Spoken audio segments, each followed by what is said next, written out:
Righto, you've been to court and you've got a community correction order. This means you'll be serving your sentence in the community. Here's how it all works and what you need to do to not go back to court. You will be given a case manager who will be your main contact person at the correction centre. They are there to help you through this process and ensure that you stay on track. When your order begins, you must report to the centre within 2 working days. During your community correction order, you must follow certain rules, known as terms and conditions. These are mandatory and not negotiable. They include the following. Don't commit another offence. To leave Victoria, you'll need to request permission. Speak to your case manager for more info. Attend regular supervision appointments. Follow all lawful instructions from your case manager, whether they send you a text, letter or email, or you speak to them on the phone or in person. If you change your address, just let the centre know within 2 workdays.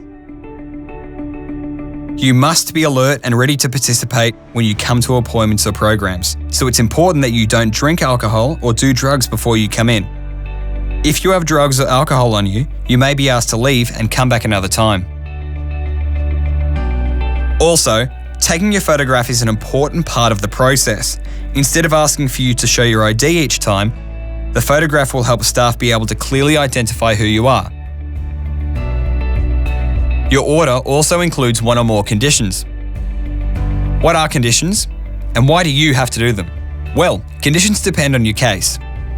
The conditions were imposed by the judge.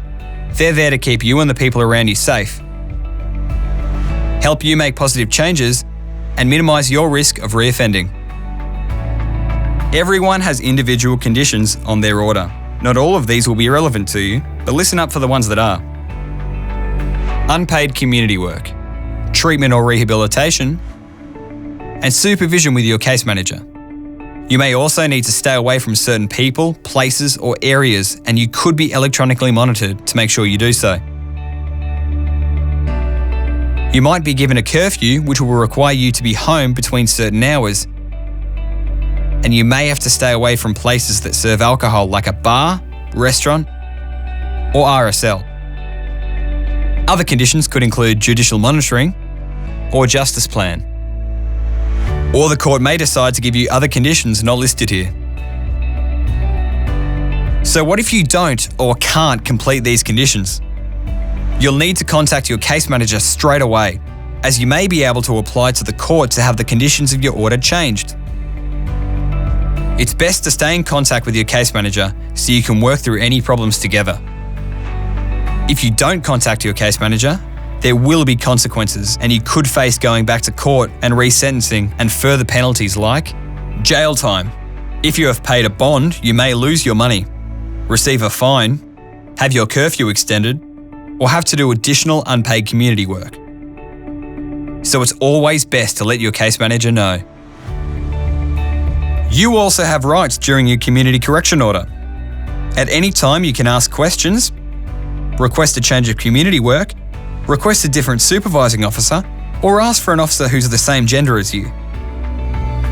If you feel you're not being treated fairly, you have the right to complain to your officer, and if you're not satisfied with the result, you can ask to take your complaint to senior management. You also have the right to make a work cover claim if you're injured while doing community work. Remember, your case manager can help you at any time. That's it for now. Hopefully you should have a better understanding of what your community correction order involves. So, if you follow these rules closely, you may not have to come in as much and you will have a better chance of successfully completing your CCO.